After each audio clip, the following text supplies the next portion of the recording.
नमस्कार, आप देख रहे हैं दूरदर्शन किसान। मैं हूं मोनालिसा। स्वागत है आपका हमारे खास कार्यक्रम वाद संवाद में। एक ऐसा कार्यक्रम जिसमें हम खेती किसानी से जुड़े किसी गंभीर मुद्दे को मंथन के जरिए दिशा देने की कोशिश करते हैं।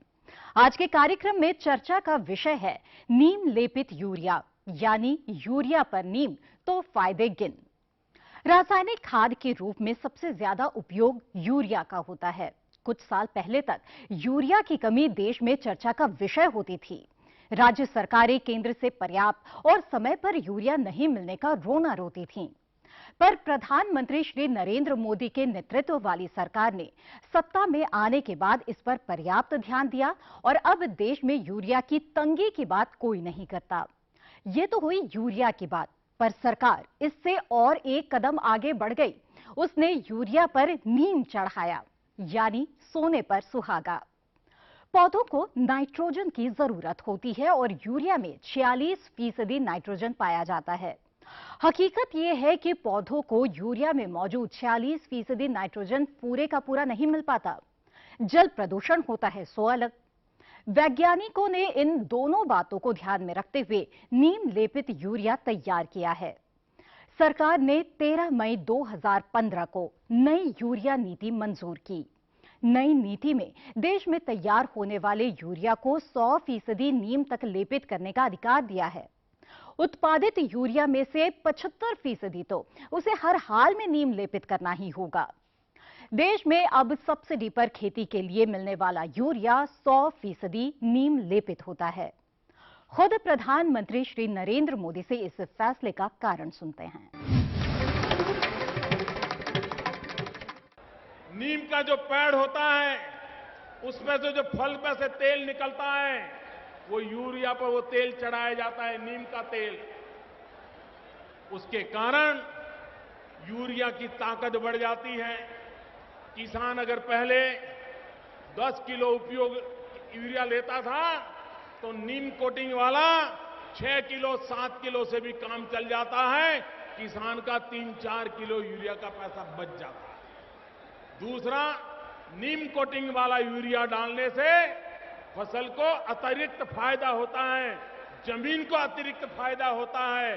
जमीन का जो नुकसान हुआ है उसमें से मदद करने में नीम कोटिंग यूरिया काम आता है। और तीसरा सबसे बड़ा फायदा, पहले जो यूरिया आता था वो किसानों के खेत में तो कम जाता था, केमिकल के कारखानों में चोरी होकर के चला जाता था। सब्सिडी वाला यूरिया केमिकल कंपनियों को काम आता था। अब नीम कोटिंग होने के बाद 1 ग्राम भी यूरिया खेती के सिवाय कहीं पर भी काम में नहीं आ सकता है, सिर्फ किसानों को काम आ सकता है। इतना बड़ा काम इस सरकार ने कर दिया। भाइयों बहनों, जी हाँ, तो नीम लेपित यूरिया के क्या फायदे हैं ये आपने प्रधानमंत्री की जुबान से सुना। तो यूरिया पर नीम तो फायदे गिने, इस विषय पर चर्चा के लिए इस वक्त हमारे साथ स्टूडियो में मौजूद हैं लोकसभा सदस्य डॉक्टर सत्यपाल सिंह। इसके साथ ही कृषि मंत्रालय में अपर आयुक्त विस्तार डॉक्टर YR मीणा, कृषि मंत्रालय में अपर आयुक्त सुश्री डॉक्टर वंदना द्विवेदी और इसके साथ ही वरिष्ठ पत्रकार शायंतन बेरा। आप सभी का दूरदर्शन किसान में स्वागत है। इनके साथ ही स्वागत है दूर दराज से आए हमारे किसानों का भी, जो कि इस चर्चा में भाग लेने के लिए आए हैं। लेकिन बातचीत से पहले आइए देखते हैं ये रिपोर्ट और जानते हैं क्यों जरूरी है नीम लेपित यूरिया।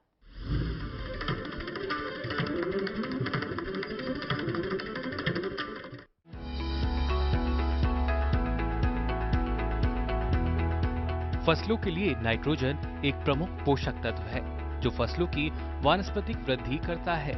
इसकी पूर्ति के लिए किसान यूरिया का अंधाधुंध उपयोग कर रहे हैं, जबकि कड़वी सच्चाई ये है कि यूरिया का असंतुलित उपयोग मिट्टी, पौधे और पर्यावरण पर बुरा असर डाल रहा है। इसके अलावा खेतों में डाले गए यूरिया का महज 30 से 35% ही फसलें उपयोग कर पाती हैं। बाकी नाइट्रोजन गैस बनकर बर्बाद हो जाता है। नीम का लेप यूरिया से नाइट्रोजन और दूसरे पोषक तत्वों के स्राव को कम कर देता है। इससे नाइट्रोजन पौधों की जरूरत के अनुसार धीरे धीरे उपलब्ध होती है और पौधों को लंबे समय तक पोषण मिलता रहता है। ये यूरिया मिट्टी की उपजाऊ शक्ति लंबे समय तक तो बनाए ही रखता है, मिट्टी के स्वास्थ्य का भी ख्याल रखता है। क्योंकि नीम के लेप से यूरिया की खपत 15 से 20% कम हो जाती है, इसलिए खेती की लागत भी कम हो जाती है। हालांकि नीम लेपित यूरिया आम यूरिया से 14 रुपए प्रति कट्टा महंगा है। इसके बावजूद इसके फायदे इतने हैं कि प्रति कट्टा बचत इससे कहीं ज्यादा हो जाती है। इसके अलावा उपज भी 10% तक बढ़ जाती है। अनुभवों से ये भी पाया गया है कि धान और गेहूं जैसी फसलों में नीम लेपित यूरिया के इस्तेमाल से कीट लगने की समस्या काफी कम हो गई है।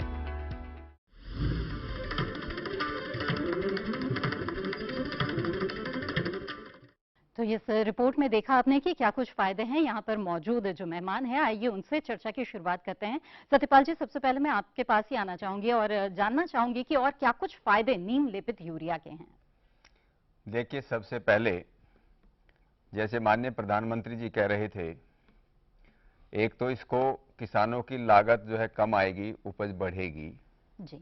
नंबर 2, जो हमारा यूरिया पहले दूसरी इंडस्ट्रीज में उदाहरण के तौर पर ब्रेड बनाने में, नकली दूध बनाने में, उसमें जो जाता और भी जगह जाता है, जो केमिकल इंडस्ट्रीज में जाता है, उसकी मैं बात नहीं करता हूं कि नीम करने से उसमें कितना नुकसान होगा या जाएगा या नहीं जाएगा। जैसे ये जो प्लाईवुड इंडस्ट्री है उसके अंदर भी जाता है, लेकिन नीम कोटेड होने से उसमें होगा कि नहीं होगा मैं नहीं कह सकता हूं, वो होगा। पहली बात मैं किसान के हिसाब से बताता हूं जी। लागत कम, उपज ज्यादा है। नंबर 2, नीम कोटेड यूरिया होने से जो कीट पतंगों का ज्यादा वो होता था हमला, उसका वो कम होगा जी। नंबर 3 बात, हमारी जमीन में जो जहर पिछले 50 सालों से घुल रहा है, नीम कोटेड यूरिया होने से उसका जहर जो है कम होगा। दूसरी बात करता हूं मैं देश के हिसाब से। देश में आज हमारे देश के अंदर अगर जैसे बताया 15 से 20% यूरिया कम लगेगा, आज ये देश लगभग 80 लाख टन यूरिया जो है आयात करता है, बाहर विदेश बुलाता है। हमारे यहाँ 225 के आसपास हमारे यहाँ पैदा होता है।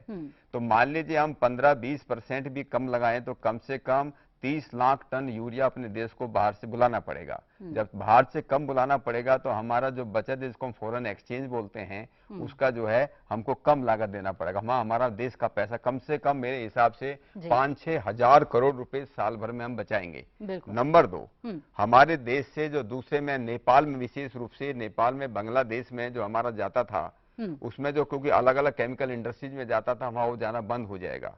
तीसरी बात करता हूं मैं सामान्य पब्लिक के हिसाब से। सामान्य पब्लिक जो मिलावट में, जो मिलावट का खाना खाते हैं, मिलावट का दूध, पता नहीं बच्चों को क्या क्या बीमारियां हो रही है, उनको उसका फायदा होगा। एक और महत्वपूर्ण बात बता रहा हूं मैं, जो बहुत लोगों को मालूम नहीं है, वो बात यह है, मैं पुलिस का आदमी रहा हूं और इसलिए बता रहा हूं कि इस देश में जो आतंकवादी जितनी घटना होती हैं, उन आतंकवादी घटना में लगभग 50% केसेज के अंदर, 50% केसेज के अंदर यूरिया का प्रयोग होता है। अच्छा। अब उसके अंदर क्योंकि नीम का वो आने के बाद जो केमिकल रिएक्शन होगा, केमिकल स्लो हो जाएगा, इसलिए आतंकवादी घटनाओं के अंदर भी जो पहले, यानी कि एक तरह से जहां कई तरह के दुरुपयोग होने से बच जाएंगे, वहीं पर कई तरह के फायदे भी हैं। मीणा जी, बहुत ही विस्तार से बताया सत्यपाल जी ने इसके फायदों के बारे में, और जाहिर है इतने फायदे हैं तभी सरकार ने ये निर्णय भी लिया है। क्या ये जो कदम है नीम लेपित यूरिया के इस्तेमाल का, ये भारत में हो रहा है, इसके साथ ही क्या दूसरे देशों में भी हो रहा है? ये देखा गया है कि ज्यादातर जो देश हैं उनमें बैलेंस फर्टिलाइजर, मतलब वही इस्तेमाल किया जाता है। हमारे देश में यूरिया का एक तो सबसे ज्यादा, जितनी भी खाद इस्तेमाल की जाती है, सबसे ज्यादा यूरिया का इस्तेमाल किया जाता है। और किसानों में इसका एक जो चलन ऐसे चल पड़ा, खाद की अगर कोई चर्चा होगी, रासायनिक खाद की, तो यूरिया उनके जहन में सबसे पहले आएगा। क्योंकि यूरिया के छिड़कने के बाद में आप देखेंगे हफ्ते भर में ही वो जो फसल है उसका कलर एकदम से डार्क ग्रीन हो जाएगा, तेजी से वो बढ़ने लगेगी, क्योंकि ये जो वानस्पतिक वृद्धि है पौधे की, वेजिटेटिव ग्रोथ, उसको सपोर्ट करता है। तो बढ़वार दिखती है, तुरंत किसानों को लगता है हाँ बहुत बदलाव आ रहा है, यूरिया से काफी फायदा हो रहा है। तो कभी कभी तो ये भी देखने को मिलता कि जरूरत से ज्यादा अगर इस्तेमाल हम कर रहे हैं, हमारी फसल बढ़ेगी जरूर, लेकिन तना कमजोर हो जाएगा। थोड़ी सी भी हवा चलेगी तो फसल गिर जाएगी। जैसे पिछली बार काफी नुकसान हुआ किसानों को गेहूं की फसल में। बिल्कुल। वंदना जी, मैं अब जानना चाहूंगी कि कई फायदे हमने जाने नीम लेपित यूरिया के, लेकिन जो किसान है जो अब तक यूरिया इस्तेमाल करते आ रहे थे, उन्हें सरकार की तरफ से किस तरह के प्रयास किए जा रहे हैं बताने के लिए कि अब वो नीम लेपित यूरिया का इस्तेमाल करें, उससे उनको फायदा होगा? देखिए, पहले तो सबसे बड़ा ये निर्णय लिया गया है कि देश में जितनी भी यूरिया होगी वो 100% नीम लेपित ही होगी। तो किसानों को सिर्फ नीम लेपित यूरिया ही मिलेगा। बिल्कुल। दूसरा ये है कि जो हमें जो कमी पड़ती है, इंपोर्ट करते हैं हम, तो वो इंपोर्ट भी अब 100% नीम लेपित ही होगी। अच्छा। तो किसान को तो सिर्फ नीम लेपित यूरिया ही मिलेगी। और जैसा कि विस्तार से हमारे साथियों ने बताया कि नीम लेपित यूरिया के क्या फायदे हैं, तो किसान भी धीरे धीरे अवेयर हो रहे हैं। और जो ये हमारी मंत्रालय है, कृषि मंत्रालय है, इसके लिए समय समय पर प्रिंट मीडिया, जो हमारे पेपर्स, न्यूज़पेपर्स हैं या हमारे टीवी चैनल्स हैं, इन सब के ऊपर विस्तार से कार्यक्रम भी करता रहता है। और साथ में हम जहाँ भी कोई गोष्ठी होती है, कि कोई हमारे कॉन्फ्रेंस होती है, उस हर जगह हम इस पर ही चर्चा करते हैं। और माननीय प्रधानमंत्री जी तो हर बार इस बात को बताते ही रहते हैं किसानों को। तो ये एक बहुत बड़ा है। दूसरी एक हमने पहल लिया है कि जो हम स्पॉट बनाते हैं, दूरदर्शन में भी आपने देखा होगा कि सुनो सुनो किसान भाइयों, एक बहुत बड़ा, बहुत ही अच्छा वो आ रहा है, एक वीडियो स्पॉट आता है और वो लगातार चलता रहता है। तो जब भी आप डीडी किसान चैनल खोलेंगे तो वो आपको कई महीनों से चल रहा है, उसको आप सब लोग जानते होंगे। और किसानों को इसके बारे में अच्छी अवेयरनेस हो गई है। बिल्कुल। तो लगातार किसानों को जागरूक करने की कोशिश की जा रही है अलग अलग माध्यमों से। शांतन जी, मैं आपसे जानना चाहूंगी, आप आर्थिक पत्रकार है, तो नीम लेपित यूरिया से जुड़ा हुआ जो आर्थिक पहलू है उसे हमें जरा समझाएं। बहुत ही इंपॉर्टेंट स्टेप है कि फार्मर को समझाया जाए कि वो नीम कोटेड, नीम लेपित यूरिया यूज करे, उसको कम यूज करे और बाकी दूसरा फर्टिलाइजर ज्यादा यूज करे। मगर मैं जैसे कुछ फार्मर से पंजाब में बात कर रहा था, वेस्टर्न यूपी में बात कर रहा था, तो ये प्रैक्टिस में अभी तक शिफ्ट हुआ नहीं है। इसकी क्या वजह है? क्योंकि फार्मर को ये जानकारी नहीं है अभी भी कि नीम लेपित यूरिया अगर यूज कर रहे हैं तो कम यूज करना होगा।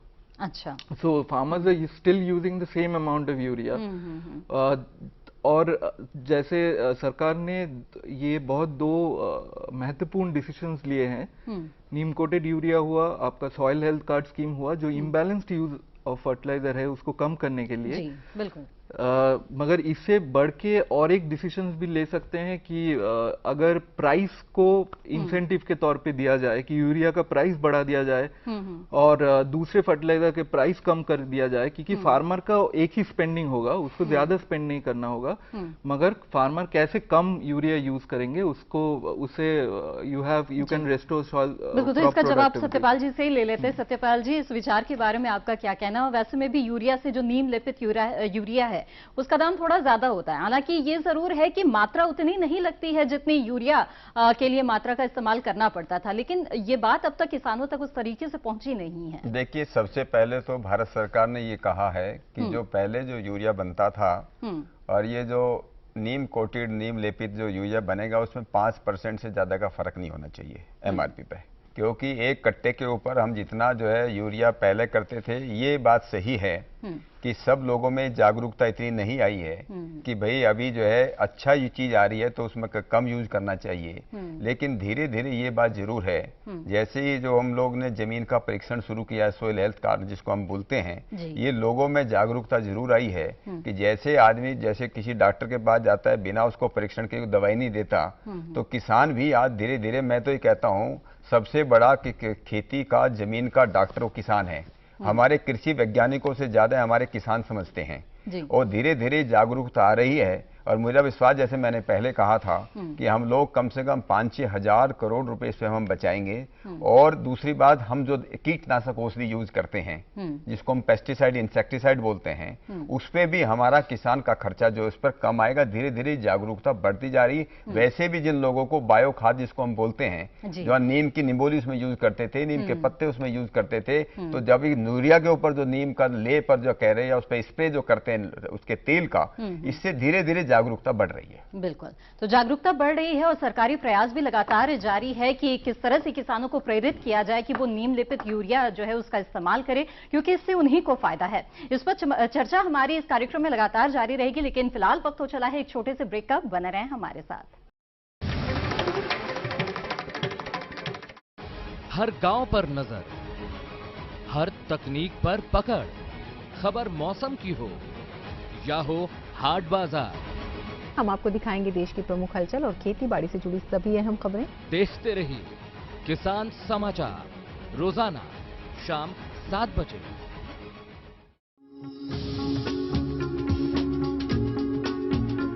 कश्मीर से केरल, अरुणाचल से गुजरात, कहानी जिंदगी की हो या खेती की हो बात, देश के हर रंग की बात राज्यों की। सोमवार से बुधवार शाम 5:30 पर। ब्रेक के बाद आपका फिर से स्वागत है बात संवाद में। आज हम चर्चा कर रहे हैं नीम लेपित यूरिया के फायदे और इसके प्रसार में सरकारी कोशिशों की। चर्चा को आगे बढ़ाने से पहले आइए देखते हैं ये रिपोर्ट।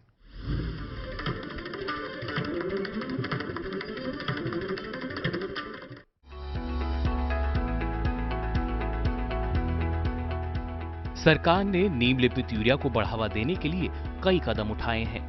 उसने पहले इसके उत्पादन पर लगी पाबंदी को हटाया, फिर 100% नीम लेपित यूरिया उत्पादन को मंजूरी दी और तय किया कि भारत में जितना भी यूरिया बनता है उसका कम से कम 75% नीम लेपित होगा।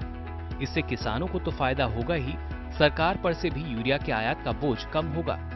देश में हर साल लगभग 310 लाख टन यूरिया की खपत होती है। इसमें से करीब 80 लाख टन आयात करना पड़ता है। नीम लेपित होने से प्रति हेक्टेयर यूरिया की जरूरत कम हो जाती है। इसलिए देश में 100% नीम लेपित यूरिया का उपयोग खेती में होता है, तो फिर आयात भी कम होगा और इस तरह विदेशी मुद्रा की बचत होगी। इसके अलावा नीम लेपित होने से उद्योगों में यूरिया की कालाबाजारी रुकने से भी बचत होगी। सरकार किसानों को सब्सिडी पर यूरिया उपलब्ध कराती है। खपत कम होगी तो जाहिर है सरकारी खजाने पर पड़ने वाला बोझ भी कम होगा। मई 2015 में सरकार ने नई उर्वरक नीति को मंजूरी दी थी, जिसमें स्वदेशी यूरिया उत्पादन को बढ़ाने और यूरिया इकाइयों में ऊर्जा दक्षता को बढ़ावा देने की बात कही गई। खास बात यह है कि 2013 और 14 में जहां देश में 227 लाख टन यूरिया का उत्पादन हुआ था, वहीं अब सरकारी प्रयासों से उत्पादन 2015 और 16 में बढ़कर 245 लाख टन हो गया, यानी 18 लाख टन ज्यादा।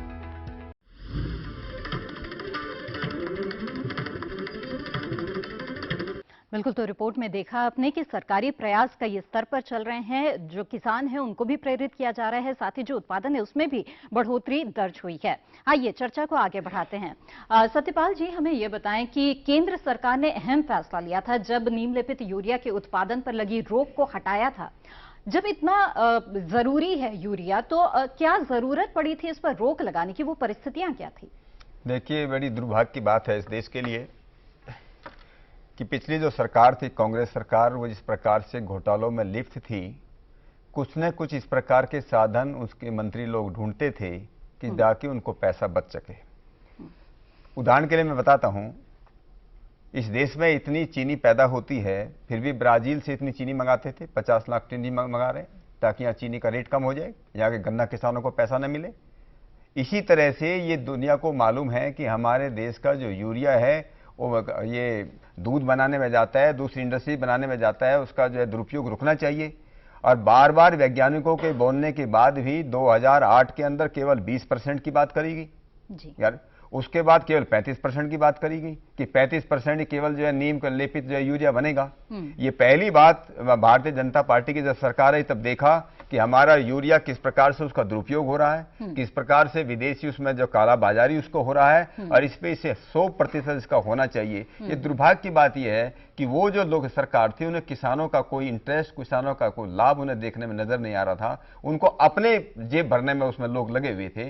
और इसका मूल कारण ये है कि वैज्ञानिकों के बोलने के बाद भी, बार बार लिखने के बाद भी, पूसा इंस्टीट्यूट बार बार लिखता था कि भाई ये नीम लेपित होना ही चाहिए, तब भी हम लोगों ने ये किया नहीं। मुझे लगता नहीं इसका दूसरा कोई कारण हो सकता है। इसके दूसरे एक लॉबी और बताता हूं मैं, एक थोड़ा सा मैं बताता हूं। और मैं ये बता रहा हूं आपको कि अभी जो है 70,000 करोड़ की जो सब्सिडी की मामला था, पिछले साल भारत सरकार में एक संसदीय कमेटी ने एक रिपोर्ट पेश की है, जैसा बेरी साहब जो बता रहे थे, उसमें लगभग 50% सब्सिडी ये 100 कार्ड यूरिया बनाने वाले कागज की कंपनी जो कागज पे पेपर कुछ बनाती, उसमें लोग खा रहे थे। और इसी तरह से क्योंकि हम लोग ये यूरिया जो है जो लेपित नहीं था नीम से इस तरह के उससे, और इसलिए हमारी सब्सिडी 50% किसानों को नहीं मिल रही थी, ये दूसरे लोग खा रहे थे। ये भारत सरकार को हमको धन्यवाद करना चाहिए, किसानों को, सभी को, कि इस देश में एक किसान की हितैषी सरकार आई। जी बिल्कुल। मीना जी, ये जो कालाबाजारी की बात बार बार कही जा रही है कि इससे रोकथाम में काफी मदद मिलेगी अगर नीम लेपित यूरिया का इस्तेमाल होता है, तो कितनी सफलता उसमें हासिल हो पाई? निश्चित तौर पर पूरी तरह से इसमें सफलता मिली है। कोई भी राज्य ऐसे नहीं कह रहा है कि उसको यूरिया नहीं मिल रहा। तो ये इसीलिए है कि पर्याप्त मात्रा में हमारे पास यूरिया उपलब्ध है, कालाबाजारी पर पूरी तरह से रोक लगी है, और दूसरे देशों में स्मगलर भी ले जाते थे इसको, उस पर भी काफी हद तक रोक लगी है। और इसके अलावा 20% तक इसमें गिरावट आई है इस्तेमाल में। मतलब आप जो पहले 10 किलो डालते थे उसकी जगह 7-8 किलो भी डालेंगे तो उससे वही काम होगा, और उत्पादन में 10 से 15% तक की बढ़ोतरी। तो जैसे सतपाल जी ने बहुत विस्तार से आपको बताया, हमारा जो पानी है पीने का वो प्रदूषित होने से बच रहा है, वातावरण प्रदूषित होने से बच रहा है, और अनावश्यक रूप से जो ज्यादा खाद मिट्टी में जा रही है, मिट्टी में जो पॉल्यूशन हो रहा है उसमें भी रोक हो रही है। बिल्कुल। तो ये तमाम फायदे तो है। शांतन जी, मैं एक आपसे प्रतिक्रिया छोटी सी लेना चाहूंगी जिस विषय पर अब हमारी चर्चा हुई है, और साथ ही ये भी बताएं कि इंडस्ट्री का रिएक्शन इस निर्णय को लेकर के किस तरह का मिल रहा है? देखिए, अभी तो खाली 1 ही साल हुआ है, तो प्रोग्राम रोल आउट होने में भी थोड़ा टाइम लगेगा, मगर मुख्य जो विषय है, जो फार्मर अगर कम यूज कर रहा है कि नहीं कर रहा है, तो इस पे it's a very welcome step from the government कि ये, और सॉइल हेल्थ के साथ हम लोगों को देखना चाहिए। सॉइल हेल्थ कार्ड स्कीम जो इम्बैलेंस फर्टिलाइजर यूज को ठीक करने का कोशिश करता है, और ये नीम कोटेड यूरिया दोनों मिला के देखना चाहिए। मगर मैं जैसे थोड़ा सा डेटा देख रहा था पंजाब में, पंजाब में 1-2 सीजन में अभी यूज हो गया होगा नीम कोटेड यूरिया, मगर actually 2.6 million ton, 26 lakh ton urea का सेल्स हुआ था 2013-14 में, वो बढ़ के एक्चुअली 30 मिलियन टन हुआ है 15-16 में। So that message has not transpired to farmers कि आप कम डालिए यूरिया। तो ये एक्सटेंशन सर्विसेज का एक बहुत बड़ा रोल है इसमें प्ले करने के लिए, फार्मर्स को समझाने के लिए कि आपको कम डालना पड़ेगा और उससे आपको उपज ज्यादा मिलेगा। बिल्कुल। वंदना जी, मैं अब जानना चाहूंगी कि कीटनाशकों का जो इस्तेमाल होता है, क्योंकि कीटनाशकों में भी काफी लागत चली जाती है किसानों की, उसके इस्तेमाल में क्या कमी आती है अगर नीम लेपित यूरिया का इस्तेमाल करते हैं? तो देखिए, जब यूरिया जो है एक घुलनशील उर्वरक है, खाद है। अभी तक जब नीम लेपित नहीं थी तो जैसे मिट्टी में डाला जाता था, किसान को सबसे ज्यादा इस्तेमाल यूरिया का ही करते हैं, तो वो एक साथ सारी घुल जाती थी। घुलने की वजह से क्या है कि नाइट्रेट लीचिंग हो गई, ग्राउंड वाटर खराब हो गया, और हवा में चली गई अमोनिया बन के, तो वो खराब हो गई, वातावरण भी खराब हो गया। किसान को क्या मिला? इतनी सरकार को क्या मिला? जो इतनी हाईली सब्सिडाइज है जो फर्टिलाइजर, वो वातावरण में जा रही है, पानी में जा रही है, तो हमारा पानी भी जहरीला, हवा भी जहरीली, और हमारी जेब भी खाली। तो इस वजह से ये जो नीम लेपित यूरिया है, इसके कई फायदे हैं। एक तो पौधों को, आप सब किसान भाई जानते हैं कि पौधों के एक, जैसे कोई भी फसल लगाई, वो 100 दिन की है, 110 दिन की है, तो उसको ऐसा नहीं है कि बुआई के समय ही सारी खाद फर्टिलाइजर ले लेगा, वो धीरे धीरे विभिन्न चरणों में लेता है। जैसे फूल आने पे ज्यादा लेगा और फल आने पे और ज्यादा लेगा।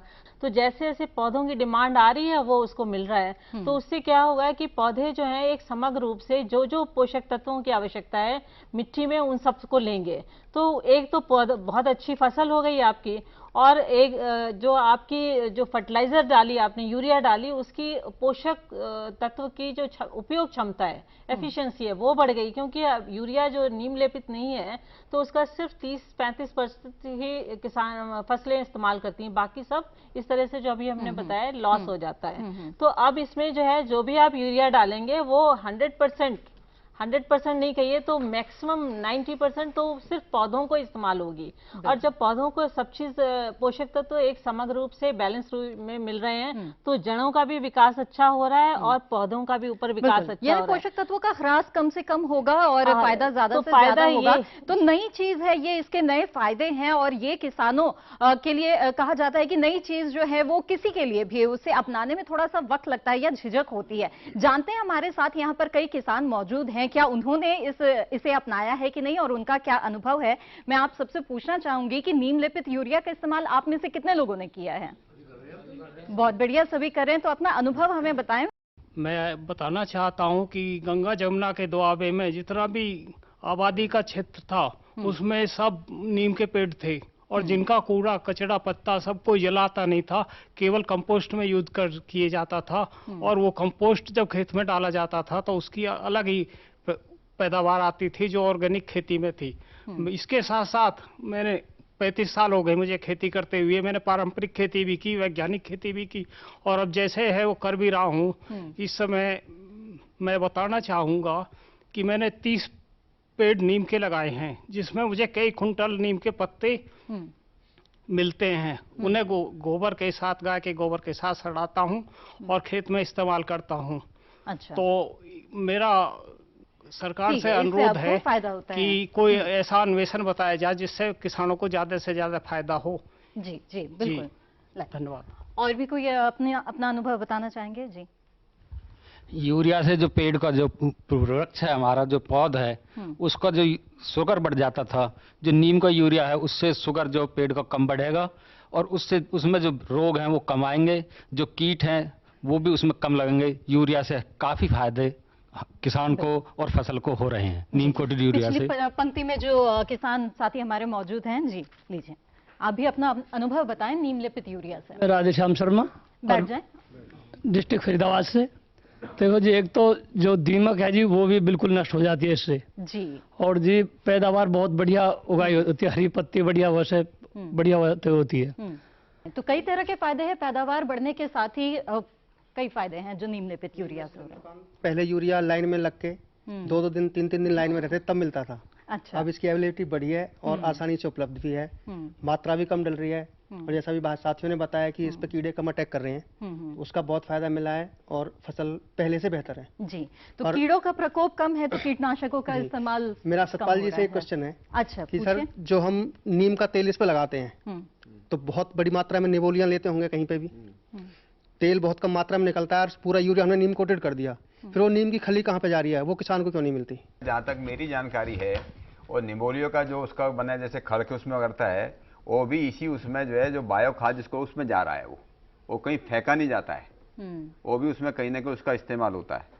जी, मिल नहीं रहा है। लीजिए, आप कुछ सवाल पूछना चाहते हैं? जी, मेरा नाम बेगराज सिंह, मैं गांव गनौली मेरा गाजियाबाद से बिलोंग करता हूं।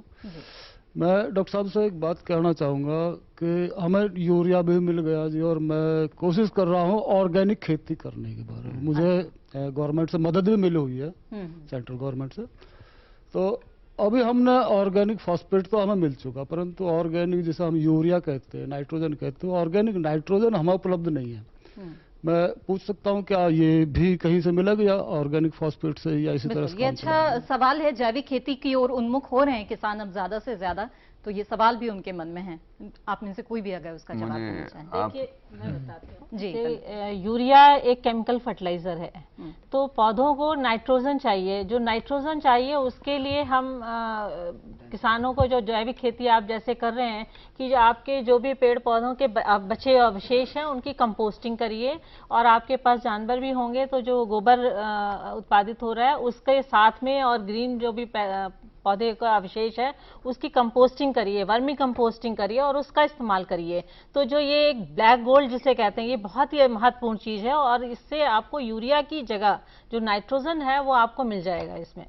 तो आप इस तरह से इसका इस्तेमाल करिए, आप अपने खेत में भी इसको उत्पादित कर सकते हैं। मैं इतना जोड़ना चाहता हूँ इसमें जी कि आज से 50-60 साल पहले जिस प्रकार से लोग खेती करते थे जब यूरिया नहीं था, हमारे देश में यूरिया सबसे पहले 1959 में 59 में बनना शुरू हुआ। उससे पहले तो कोई यूरिया नहीं डालता था। उस समय जो हमारे दादा बाबा उससे जो उसमें जो खेती करते थे, सन लगाते थे, पटसन लगाते थे, लोबिया लगाते थे, अरहर की खेती करते थे, ये जो इस अलग अलग तरह के जो हम जो बार बार जो है खेती बदलने का जो करते थे, उससे जो नाइट्रोजन की जरूरत थी, खेती को जो जरूरत थी, जमीन को जरूरत थी, वो सारी अपने को मिल जाती। धीरे धीरे करके क्या हुआ, दुर्भाग्य से मैं कई बार इस बात को बोलता हूँ, टीवी में मैंने कई बार बोला, संसद के अंदर भी मैं बोला हूँ। 1962 के अंदर एक किताब आई थी अमेरिका में जिसको साइलेंट स्प्रिंग बोलते हैं। ये किस प्रकार से ये नुकसान कर रहे हैं, कीटनाशक हो जी कितना, लेकिन हमारे वैज्ञानिकों ने कुछ सीखा नहीं उसमें, और हमारे लोगों ने दुर्भाग्य से जो अमेरिका में जो चल रहा था उसको आंख बंद करके अपनी खेती में लेकर आ गई।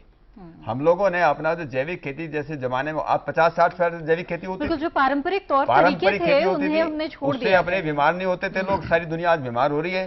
तो मेरा कहने का मतलब है, अपने बाप दादा से अगर आप पूछेंगे, बात करेंगे, उस जमाने के अंदर जो होता था थोड़ा वैज्ञानिक ढंग से हम उसको करना अगर शुरू करेंगे निश्चित रूप से, गाय का आज गाय बैल तो रखना बंद कर दिया लोगों ने।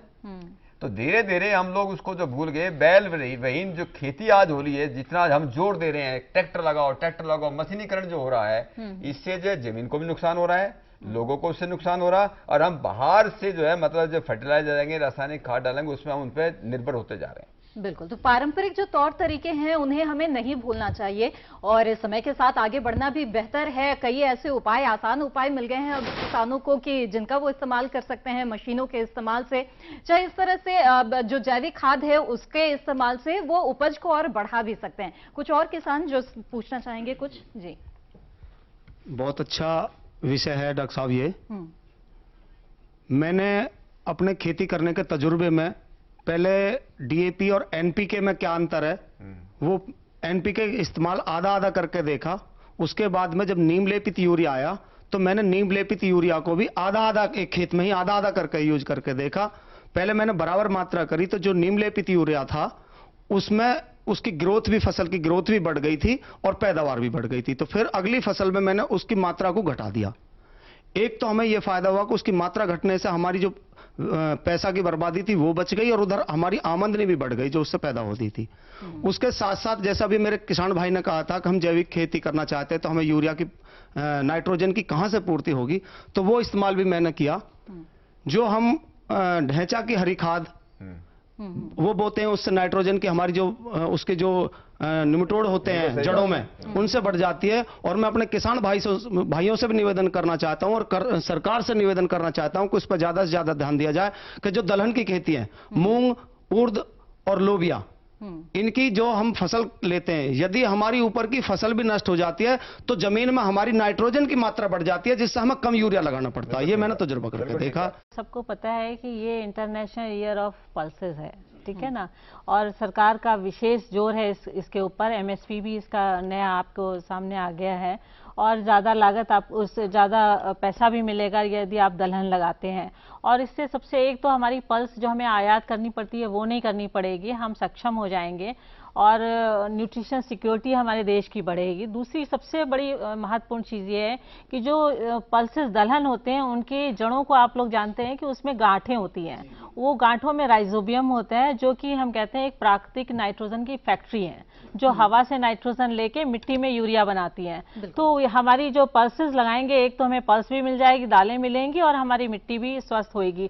तो ये एक बहुत अच्छी गवर्नमेंट की पहल है, इस पर विशेष आयोजन भी किए जा रहे हैं और सरकार का बहुत जोर है कि ज्यादा से ज्यादा लोग इसको लगाएं। तो सरकार हर वो कदम लेने के लिए तैयार है जिससे कि किसानों को नुकसान नहीं होना चाहिए। जी बिल्कुल। मीना जी, मैं आपसे भी चाहूंगी कि जो सवाल, जो शंकाएं लोगों के मन में हैं, उनमें अगर आप कोई जवाब देना चाहते हैं, और साथ ही जैसे जैविक खेती को लेकर काफी रुझान देखा हमने यहाँ पर मौजूद किसानों में, तो नीम लेपित यूरिया कितना कारगर है उस लिहाज से? जैविक खेती की खासकर हम आजकल बहुत चर्चा करते हैं और सरकार का ये काफी महत्वपूर्ण एक विषय है कि हर प्लेटफॉर्म पर इसकी चर्चा होती है।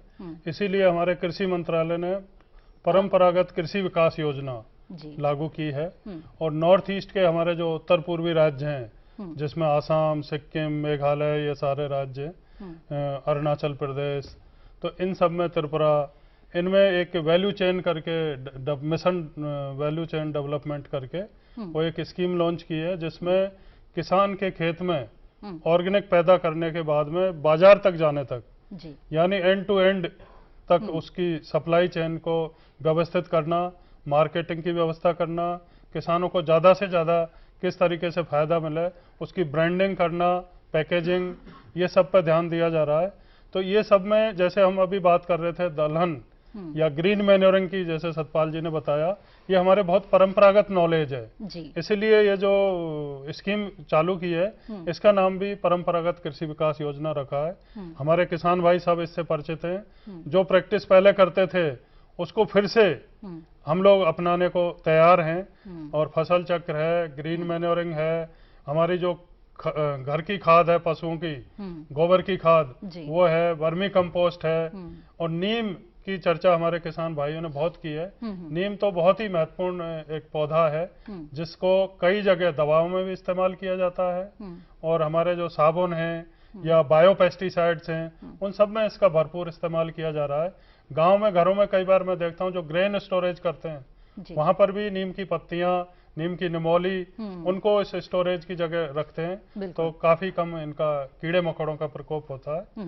और अवेयरनेस के लिए हम जैसे रेडियो, टीवी, कृषि मेले, किसान गोष्ठियां ये समय समय पर आयोजित करते हैं, जिससे जो भी टेक्नोलॉजी डेवलप हो हमारे किसान भाइयों को सही समय पर सही जानकारी मिले और वो उसका भरपूर फायदा लें, और बेतहाशा जो उनका खर्चा हो रहा है उस जेब पे खर्चे का लागत कम किया जाए किसानों का, जिससे कि मुनाफा उनका बढ़े, और ये कोशिश लगातार सरकार की तरफ से की जा रही है और अलग अलग तरीके से ये प्रयास किए जा रहे हैं। हमारे साथ यहाँ पर विशेषज्ञों के साथ किसान भी मौजूद है जिनके अनुभवों से बहुत सारी चीजें जानने को मिल रही है। बहुत ही दिलचस्प ये चर्चा चल रही है, लेकिन फिलहाल वक्त हो चला है एक छोटे से ब्रेक का। हम जल्द हाजिर होंगे और ब्रेक के बाद भी हमारी ये चर्चा जारी रहेगी।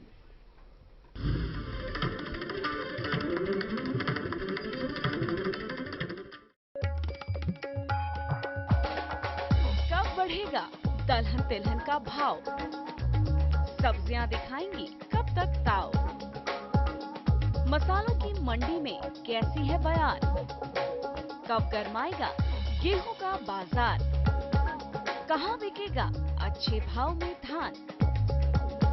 मंडी खबर में ऐसे हर सवाल पर ध्यान, सोमवार से शनिवार सुबह 8 बजे देखें दूरदर्शन किसान पर।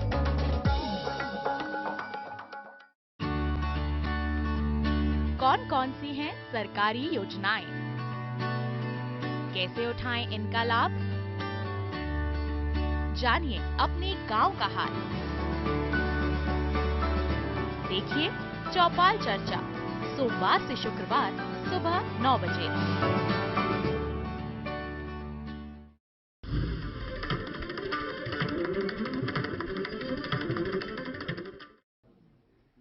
ब्रेक के बाद एक बार फिर से आप सभी का स्वागत है वाद संवाद में। आज हम चर्चा कर रहे हैं नीम लेपित यूरिया के फायदे और उसके प्रसार में सरकारी कोशिशों की। हमारे साथ यहाँ पर विशेषज्ञों के साथ ही कई किसान मौजूद हैं जो नीम लेपित यूरिया का इस्तेमाल भी कर रहे हैं। उनके मन में भी कई तरह के सवाल है, आइए सीधे उनसे बात करते हैं और जानते हैं कि क्या कुछ सवाल वो पूछना चाहेंगे हमारे विशेष मेहमानों से। जी, कोई सवाल आप पूछना चाहते हैं? मैं अपने कृषि वैज्ञानिकों से सवाल पूछना चाह रहा हूँ।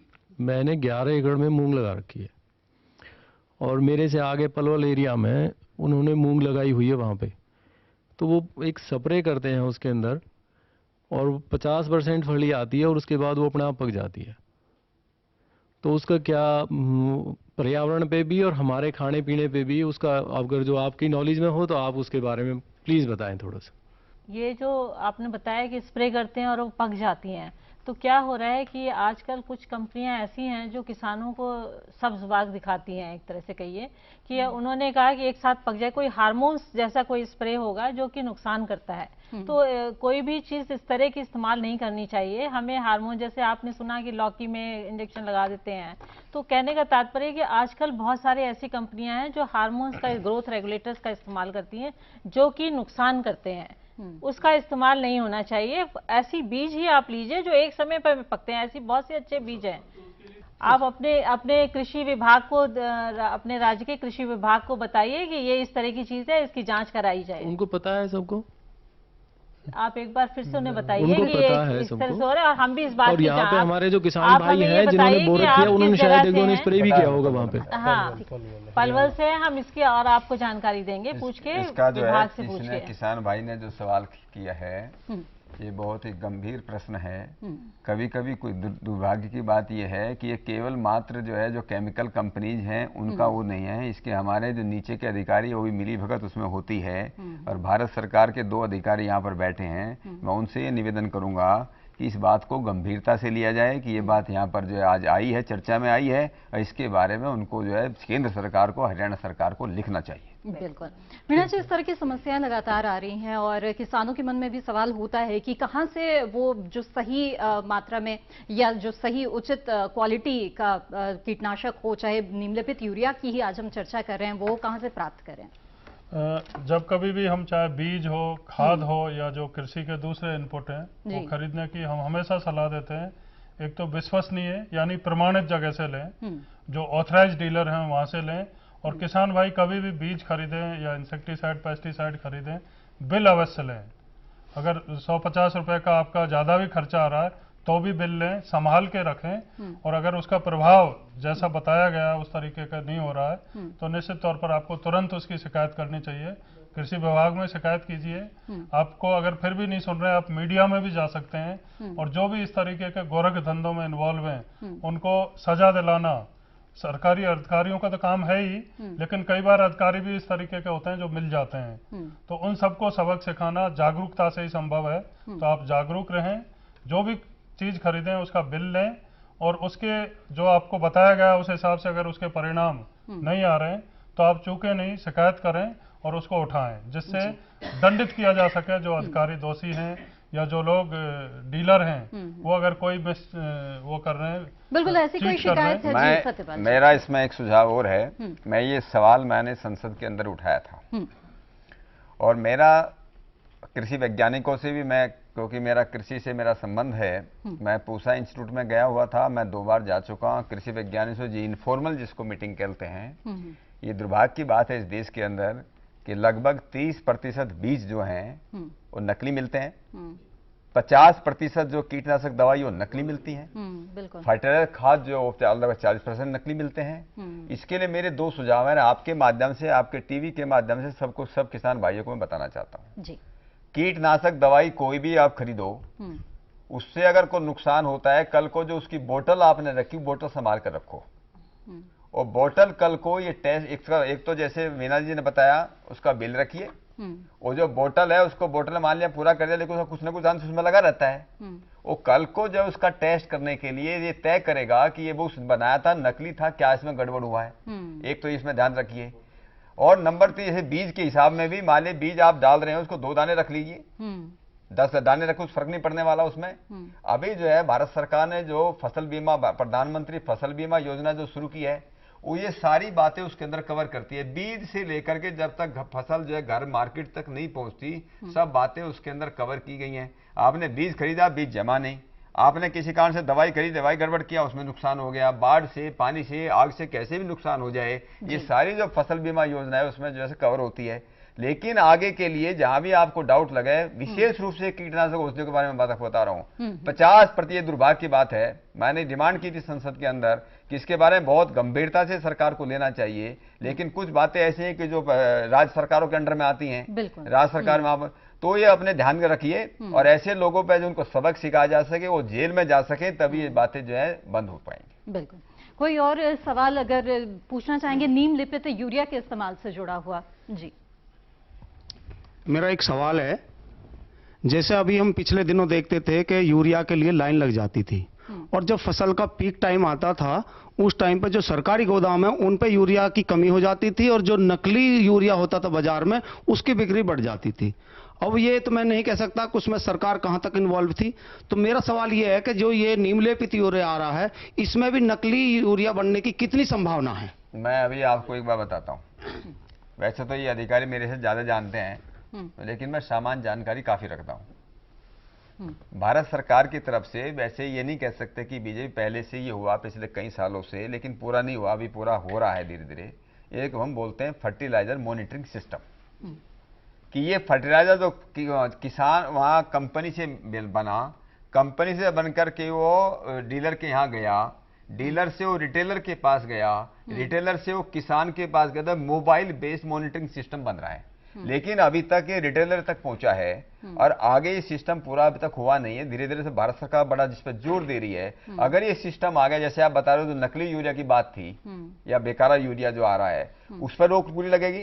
कहां से यूरिया बना, कहां आया, कि जैसे आप लोगों के पास सबके पास मोबाइल फोन है, एक और बता देता हूं मैं इसी दौरान के दौरान, पहले अभी जो नुकसान होते थे फसल को, पटवारी के पीछे जाना पड़ता था, पटवारी की खुशामद करो भाई आप मेरा कितना नुकसान हुआ, उसकी जरूरत नहीं पड़ेगी। अगले 5-4 महीने के अंदर जो फसल बीमा योजना है, आप अपने फोन से अपना फोटो ले लो, वो फोटो ही फाइनल जो है प्रूफ और प्रमाण माना जाएगा, सबूत माना जाएगा।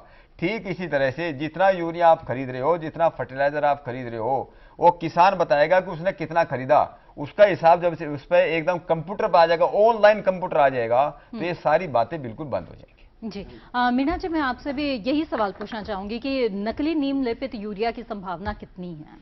संभावना तो वैसे क्योंकि हर चीज में होती है, और जो लोग इस तरीके के होते हैं जो मतलब दुष्चरित्र वाले, वो हमेशा कोई ना कोई रास्ता खोजते हैं। ऐसे में किसान कैसे लेकिन बचे? जैसे सतपाल जी ने कहा, ये मॉनिटरिंग सिस्टम, आजकल टेक्नोलॉजी का जमाना है, और टेक्नोलॉजी इस तरीके की आगे, इवन हमारे विस्तार कर्मी जो गाँव में काम करते हैं उनको भी इस तरीके से मॉनिटर करने का वो चल रहा है कि वो कब किस गांव में गए, कितने दिन अपने क्षेत्र में रहे।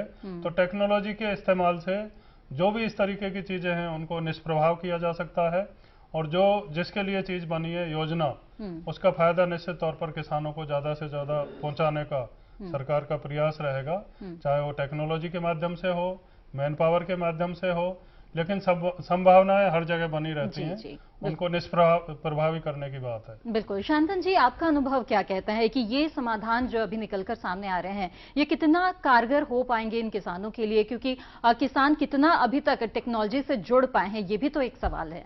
हाँ, जैसे सरकार और भी एक कोशिश कर रहा है कि मुझे जितना दूर पता है direct benefit transfer DBT fertiliser subsidy के लिए, वो भी एक वेलकम स्टेप है कि फर्टिलाइजर सब्सिडी जो है, इतना जो हम कम से कम 80,000 to 1 लाख करोड़ हर साल सरकार खर्चा करते हैं, वो किसानों तक ही पहुंचे।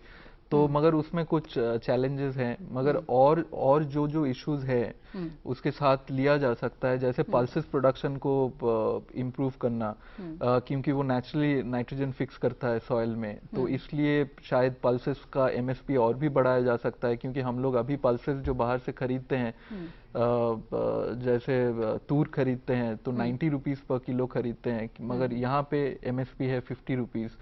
तो इकोनॉमिक सर्वे में भी इस बात की चर्चा की गई थी कि किसानों को कैसे ज्यादा पल्सेस में लाया जाए, क्योंकि वो भी एनवायरमेंटली सेफ है, इट्स बेटर। सो हाँ, तो सरकार इसका मतलब कई स्तर पर प्रयास कर रही है कि किसानों को ज्यादा से ज्यादा सशक्त बनाया जाए, और कई ऐसे प्रयास किए जा रहे हैं जिससे मिट्टी की गुणवत्ता बनी रहे, पर्यावरण को नुकसान न हो, उपज और बेहतर हो, लागत कम हो किसानों का और मुनाफा ज्यादा हो। ऐसा अगर आप अलाउ करो, एक बात मैं और जोड़ना चाहता हूँ। बिल्कुल।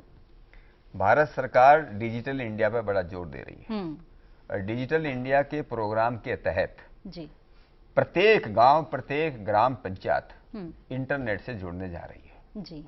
जो भी किसानों को, टेक्नोलॉजी, जैसे आपका सवाल था कि किसानों को टेक्नोलॉजी से कैसे जोड़ा जाए, जैसे हम लोगों ने फसल बीमा योजना की बात करी, इसी तरह से जो अपने नेशनल जो है, जिसको इकोनॉमिक मंडी बोलते हैं, वो 14 अप्रैल को उसका उद्घाटन हुआ। भारत देश की 535 मंडियां उसमें जुड़ेंगी। हर एक मोबाइल फोन के अंदर ये आएगा कि किस फसल का दाम, जब मद्रास में क्या है, कलकत्ता में क्या है, मुंबई में, दिल्ली में क्या है। धीरे धीरे करके अगले, मुझे लगता है जो मैं देख रहा हूँ परिदृश्य जो अगले 6 महीने के बाद आएगा, और लगभग 6 महीने के बाद है हर एक किसान को ये मालूम चलेगा, हर एक किसान धीरे धीरे करके टेक्नोलॉजी से जुड़ेगा, टेक्नोलॉजी जुड़ेगा, जागरूकता बढ़ेगी, जागरूकता बढ़ेगी तो घपले जो है, करप्शन जो है कम होंगे। बिल्कुल, देश आगे बढ़ रहा है तो किसान भी तो साथ में आगे बढ़ रहे हैं। तो इसी के साथ आज के वाद संवाद में बस इतना ही। विश्वास है कि किसानों ने नीम लेपित यूरिया के फायदों को समझा होगा और अपनी शंकाओं का समाधान किया होगा। आज के वाद संवाद के लिए समय निकालने के लिए हमारे माननीय मेहमानों और खासकर किसानों का आभार और धन्यवाद। वाद संवाद में अगले सप्ताह नए विषय और नए तेवरों के साथ फिर मिलेंगे। तब तक के लिए दीजिए इजाजत। नमस्कार। नमस्ते।